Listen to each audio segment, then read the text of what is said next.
தந்தை பயணித்தவர்கள் அவரை பல நாடுகளுக்கு சென்று நிதி திரட்டி வந்து இந்த விடுதிகளை எல்லாம் பட்டிருக்கின்றார்.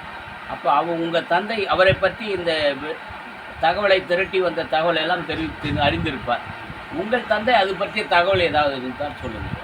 அவர் கவர்மெண்ட் அப்பி திண்டிவனத்தில் கல்வியே செல்வத்தை கொடுக்கணும், ஏழை மக்கள் கல்வி கொடுத்தா வளர்ச்சி பெறுவாங்க. அந்த அடிப்படையில் கவர்மெண்ட் அப்பி அவருடைய சொந்த மூலதனத்தை வைத்து கல்விக்கு தொடங்கிறதுக்கு ஒரு நிறுவனம் இடம் வாங்கினார். இடம் வாங்கிட்டு கட்டடம் கட்டுறதுக்கு நிதி பற்றாக்குறை ஆகிப்போச்சு. அப்போது வெளிநாடு சென்று அவங்க ஒரு பெரிய பணக்காரர் அவராண்ட சந்திக்கிறதுக்கு உட்காந்துருக்கார். அங்கே நடந்த ஒரு நிகழ்வு என்னன்னு கேட்டால், அவர் பெரிய பணக்காராக இருக்கிறதுனால சிகரெட் புகையை இந்த சுருட்டு பிடிக்கின்ற பழக்கம் அவருக்கு உண்டு. அப்போது சுருட்டு வாயில் வச்சுட்டு வேலைக்காரன் வந்து அது பற்ற வைக்கணும். பற்ற வைக்கிற சமயம் முதல் குச்சியை கிழிக்கணும், அணிஞ்சு போகுது. ரெண்டாவது குச்சியை கிழிச்சான், அதுவும் அணிஞ்சு போகும், அதுவும் பத்தலை. மூணாவது குச்சியை கிழிச்சோம், அதுவும் அணிஞ்சு போச்சு. உடனே அந்த பணக்காரர் இவ்வளோ கேர்லெஸ்ஸாக இருக்கிறான இந்த வேலைக்காரன்னு சொல்லிட்டு அவனை அடித்து கெட் அவுட்டுன்னு வார்த்தை சொல்லி வெளியே தள்ளி கதை சாட்டிட்டார். அவன் வெளியே போயிட்டான்.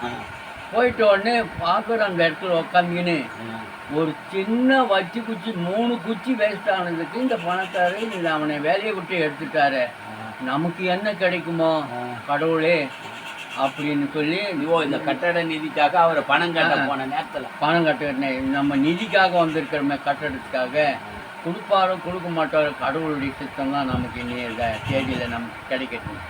அப்புறமா அவர் ஃபாதர் வாங்க, என்ன இந்த எதுக்காக வந்திருக்கிறீங்க? இது மாதிரி திண்டிவனத்தில் ஏழை எளிய மக்கள், ரொம்ப தாழ்த்தப்பட்ட மக்கள், ஒடுக்கப்பட்ட மக்கள், அவங்களுடைய பிள்ளைகளெல்லாம் படிக்கிறதுக்கு வழி இல்லாமல் ரொம்ப கஷ்டப்பட்டுக்கின்ற வேலையில் இடம் வாங்கிட்டேன் நான். அங்கே ஒரு கல்வி நிறுவனம் அமைச்சா, கட்டடம் கட்டிட்டா அந்த பிள்ளைங்களெல்லாம் படிக்க வச்சு அவங்கள முன்னேற்ற சக்தி கொண்டு வரலான்னு ஒரு எண்ணத்தின் அடிப்படையில் தான் வந்தேன். அந்த கட்டடம் கட்டுறதுக்கு நிதி இல்லை. அப்படிங்களா? கல்விக்காகவும் கேட்கறதுனால நான் தாராளமாக சொல்கிறேன் அப்படின்னு அவரை அழைச்சின்னு போயிட்டு பீரோவை திறந்து விட்டு இந்த ஃபஸ்ட் ரேக்கில் இருக்கிறத பூரா எடுத்துங்க அப்படின்ட்டு. அப்போ நம்ம கமாண்டாக்கு எவ்வளோ மகிழ்ச்சி அடைஞ்சாருன்னா, நாம் நினைச்சது ஒன்று கிடைக்கிறது தெய்வம் கொடுக்குது பாரு அப்படின்னு சொல்லிட்டு அந்த ஃபஸ்ட் ரேக்கில் இருக்கிற பணத்தை பூரா அவருக்கு கொடுத்தாங்க. நன்றி சொல்கிறதுக்கு அவருக்கு வாயே வரையும்.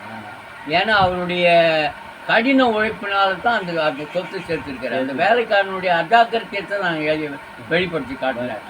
அவன் சரியாக பற்ற வச்சிருக்கணும் இல்லை, அவனுக்கு கூலி தானே வாங்குறான். ஆமாம், சம்பளம் வாங்குறான் இல்லையா, அது கரெக்டாக அவருக்கு செய்யணுமே இல்லையா.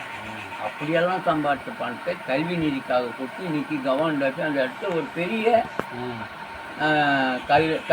அந்த பணத்தை அவர் எடுத்து கொடுத்தாரா அல்லது எப்படி? அவரே எடுத்து உங்கள் திருக்கையாலே கொடுங்கன்னு சொல்கிறாரு. இவர் எடுத்துக்க சொல்கிறாரு, நான் எடுக்க மாட்டேன், உங்களா நீங்களாக கொடுங்க அப்படின்னு தான் அந்த ஃபர்ஸ்ட் ரேக்கில் இருந்த ஃபுல்லாக பணத்தை அவருக்கு எடுத்துக்கணும்.